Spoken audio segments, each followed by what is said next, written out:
Pokemon is a magical series. It's a series where with every iteration, newcomers get to experience their first Pokemon journey, while veterans return with nostalgia and ready for a new one. Additionally, it's a very popular series. I mean, it's been in Smash Brothers, it's got spin-off games, it's got even more spin-off games, fast food implementation, plushies, amiibos. There's even like a Pokemon art collaboration, and it's awesome. And being so popular, everyone has their own opinion on what is their favorite region or generation. For me, it's the Hoenn region. I remember watching so many videos on the original Pokemon Emerald for the Game Boy as a kid and really wanted to play it but never bought it, so I never got the chance. I honestly don't even know how I stumbled upon this specific Pokemon game, but eventually my desire was strong enough and my wish came true later. It was only around the end of November 2014, early December, I was able to experience my first real time being my own Pokemon trainer. My dad bought early Christmas presents and gifts for my siblings and I. The first game was Kingdom Hearts 1.5 HD Collection. The second game was a Pokemon game that released on November 21st, 2014. I put countless hours into it. I've deleted my account and replayed it over a dozen times. There's just a special charm and charisma that comes along with playing a Pokemon game.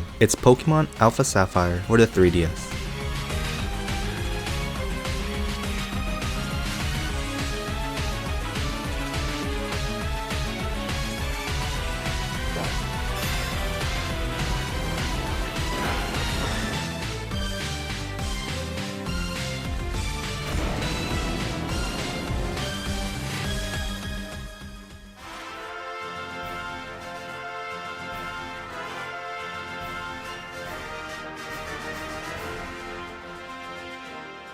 Hey, my name is Billy and I wanted to celebrate Pokemon Omega Ruby and Alpha Sapphire's upcoming 9th year anniversary being released of my most recent playthrough. I want more people to remember this game. This video will be part retrospective, part review, and part of my experience. And if you guys are new to the channel, please press that subscribe button as I love making these videos. Also, if you clicked on here, just know that I appreciate you and you're gonna hear the word Pokemon a lot. So enjoy the rest of the video. Pokemon Alpha Sapphire screams nostalgia for me because it was my very first time experiencing a Pokemon journey of my own. My actual first exposure to the series, like many, was the TV series. Pikachu, get in the bowl now!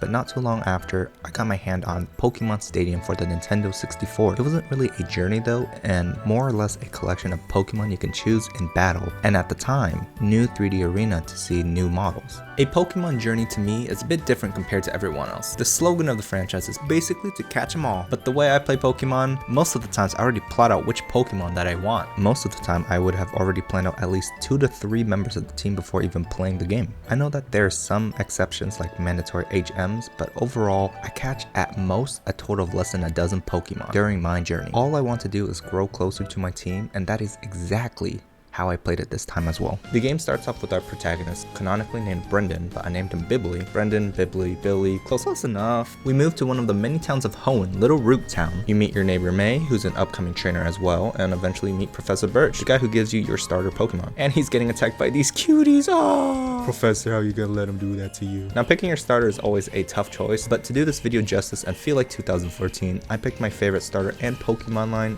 Trico. He's a grass type, he's cool, he's slick, he's fast, and I think compared to Mudkip and Torchic, which are awesome as well, I love them all, I think Trico is just underrated. After we help the professor out, he officially assigns us our starter. I nicknamed him Adeptus, and we're basically told to meet with May to give us pointers on how to be a better trainer. We battle her, we win, we go back to Professor Birch's lab, and he gives us Pokeballs and the Pokédex. And basically from that point on, we set out to be a Pokemon trainer, defeat the gym leaders of each town, get their gym badges, and become the Pokemon champion. Now, Pokemon stories aren't really crazy or known for being amazing, right? But the side conflict here is that there's an organization called Team Aqua, and they're up to no good, and you meet them countless times throughout your journey. Their end goal is to revive the ancient legendary Pokemon, Kyogre, in its primal state, and for a lack of better term, reset the world. To set the world to a state where Pokemon can live freely without reign of humanity's advancements. And I say side conflict because even though it is the main story, I feel like it's just another story where a groupie wants to nuke the world and start anew. Although it's quite a serious matter at the end of the game, where Team Aqua finally awakens Kyogre. Everyone needs to bear witness to this upcoming calamity that is soon to happen. The leader of Team Aqua simply did not understand the assignment and the magnitude of his actions or wishes. Even though it seemed like everyone else knew what it meant, essentially everyone was going to die. It's a little funny but also pathetic at the same time. The definitive story to me, and I know this is definitely going to sound cliche as hell, but it's about the journey itself. Yeah, maybe the real story was the friends we made along the way, but I'm serious. As much as a buffoon Team Aqua is, I can't help but enjoy all my encounters with them. They have this punkish street vibe to them, and their behavior shows, but it's a blast. That goes for the rest of the cast as well. Every encounter with May, Wally, Steven Stone, even the gym leaders, everyone is a joy in this game. Let's talk about May and Wally actually. I, for one, think they're good rivals. May was there when you started your journey, and as you progress from being someone that came from Little Root Town to slowly collecting the gym badges, to getting caught up with the criminal organization, to defeating a legendary Pokemon, to becoming the Pokemon champion, May was watching on the sidelines. When the end of the game comes around and you have your last battle with her, I don't know, man. Something just hit me in my feels when she wanted to battle to understand our journey. Wally, on the other hand, although not as developed in the slightest, you meet him a grand total of like 3 to 4 times, and each time you battle him, he is piss easy. He initially has this timid demeanor, but towards the end, when you meet him on Victory Road, he becomes a total badass and goes all out, and I respected him for that. I'm trying my best not to compare this to other JRPGs or adventure games. There's a ton of games that do world building and immersion a lot better, but at the end of the day, this is still more catered towards the young demographic. But even then, playing this as an adult now, Pokémon Alpha Sapphire is brimming with life and energy. Alright, but what about the gameplay? What about the gameplay, Billy?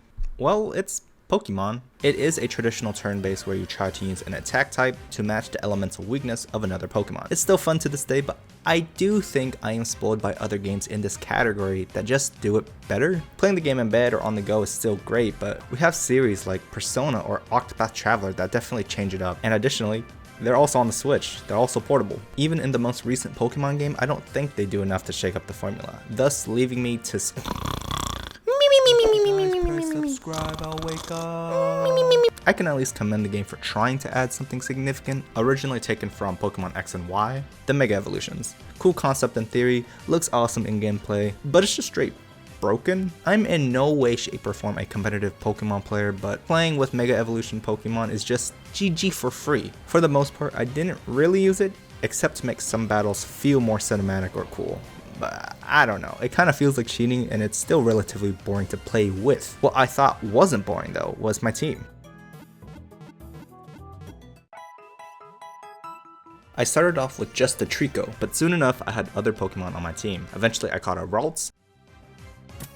Yeah, baby! My intention was to evolve him into a Gallade. Holy crap, was this an endeavor early game. He was so weak. I didn't enable experience share just like my first run, and that means every Pokemon individually levels up, so you have to train them each individually. It's harder and it's more time consuming. Do I regret not turning it on? No, not really. I think the game is perfectly challenged without experience share. Additionally, Gallade needs a Dawnstone to evolve, so I had to grind out the stupid flippin' soccer minigame you get with your Pokénav, so I can eventually get a slight chance of a Dawnstone drop. But I eventually did get Gallade, the GOAT. Additionally, I caught myself a Zubat at Dewford Town, the second gym town, and he was good. Crobat was the most well-balanced across my team. I didn't need to grind him too much, and he evolved normally. And the thing is, these 3 Pokemon were my main team for quite a while. It was really until the 6th gym was when I started catching more Pokemon. That's where I got myself a Trapinch. I went to the desert area, got him to evolve into a Flygon, did some grinding, and then I got the Super Rod. I eventually got Staryu and evolved them into Starmie. Also had to grind the freaking stupid minigame.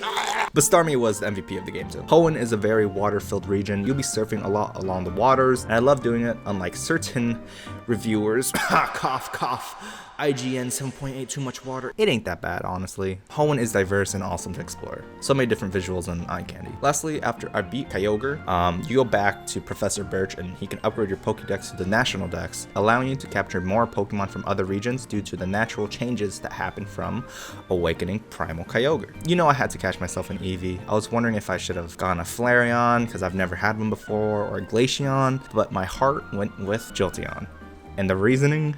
I just had a Thunderstone in my inventory. I had to do it. Now, even having a full 6-man team, surprisingly after defeating tons of easy gym battles and trainers, getting to Elite Four, and actually becoming the champion was tough. My team was significantly underleveled and I needed to grind towards the end. But somehow, we still managed to beat them. My Pokemon have fainted so many times fighting the Elite Four, and I was just like, oh man, I wish I should have used XP share. But Crobat, this is why he's the most well balanced. What can I say? He's a clutch king. And I really don't know how, but I just kept on inflicting flinch on Steven's final Pokemon, and I'm the best. I just won. I don't know. So basically, long story short, don't use XP share. Alright, lastly, we have to talk about it, but Hoenn has the best music out of every Pokemon game. Yeah, you heard me. Every single Pokemon game does not even compare to this game. I love all of the remixes, I love all the renditions. I just think everything in this game culminates to a positive and fun adventure, and that's really what I'm looking for a Pokemon game. I forgot to mention this actually. Alpha Sapphire is reasonably paced. You go from one town to another, and you're constantly doing stuff. There isn't a time where you get stuck on a town or you get stuck on a mission or part of the main story or anything like that. You're constantly doing something. Surprisingly, the game has aged pretty well in general. Everything after this Pokemon game started kind of looking like dog. That especially goes for the latest Pokemon game. Don't even at me. And the Wonder Trades. I didn't do it this playthrough, but I used to just Wonder Trade and try to get most of my favorite Pokemons from each region. So I had a Johto run, I had a Kanto run, I had a Sinnoh run. It was amazing. But on the contrary, there's still a lot of stuff that I just don't care about in this game either. Even though I have a lot of good memories with this game, the secret bases I think were pretty pointless. I'm actually a little bit offended that they didn't use double battles as much in this game. And like many people, I just don't care about the freaking Pokemon beauty pageants. It's just not my thing. Definitely a niche mini game. In fact, I didn't even get footage for it, so that kind of just tells you how much I care for it. So we're nearing the end of the video. Even playing Pokemon Alpha Sapphire now, it still holds up really well. And although it's not my favorite RPG, I feel like other games can do it a lot better. What I experience when I play this Pokemon game, it's like living a kid's fantasy. It makes me feel like a kid again, and it just makes me happy. Yeah, some things aren't perfect in the game, but I'll give it some slack. But just what it was able to accomplish is just magical. The adventure I had to make this video made me relive all my memories again and relove the game again. I especially wanted to make this video because I feel like this generation, these remakes specifically, are kind of under the radar. No one really talks about them anymore. After you beat the game, there's like an epilogue, and it's a bit more content. You get to catch a couple more legendary Pokemon, Deoxys, Rayquaza. I decided not to do it on this run because I've done it a dozen times already, so I don't have that footage. That's all good. But that's probably why people think this may be a mediocre remake or a bad game even. It's not as good as the original, and to a big extent, yeah, it's not. And if you guys are unaware, Pokemon Emerald, the original game, has more content than Pokemon Omega Ruby and Alpha Sapphire. These remakes, I do think it is a bit odd, and honestly, they should have probably just kept that content in the game. But at the same time, I am happy that Alpha Sapphire knows how long it wants to be and how long it wants to run. Oh, you like the catch 'em all side content? There's more Pokemon to explore, and on top of that, you have the Eon Flute where you can ride on the back of Latios or Latias and go around the whole map and explore new locations because of the Eon Flute. That's awesome. It's small features like this that enhance the overall experience for me, and exactly why more people should be talking about this game. Here's the thing, call it bias, call it whatever you want, but this marks an era that I wasn't able to get my hands on and experience myself. So I think it's very important to me and important to other people. As the 6th generation of Pokemon games, a lot of consumers mark this as the start of the Pokemon downfall, when the games started progressively getting worse and Pokemon Company specifically started relying on the nostalgia factor, nothing new and nothing innovative to come from these Pokemon games. However, these remakes did stay true to the core principles of the original Pokemon Emerald, especially being the first mainline 3D Pokemon games to come out. Now, if I were to rate this Pokemon game, even though it is my favorite out of all the Pokemon games, I'm still gonna give it a B tier. It's a solid game. It's one that I actively enjoy playing. I'll come back to it every now and then. As an overall game on my tier list, it is a solid B tier. And I think we have officially wrapped up this video. If you guys liked it, of course, press that like button. If you guys want to stay a little bit longer, press that red subscribe button. But there are just a ton of games that I actually want to cover. Star Ocean, The Second Story, Persona 3, Super Mario RPG. There's a ton of games coming up that I'm just like super excited to talk about, or a lot of old games that I want to reminisce and bring back memories for. Yeah, stay tuned. Make sure you press that subscribe button. All right, I'll see you guys in the next video. Peace.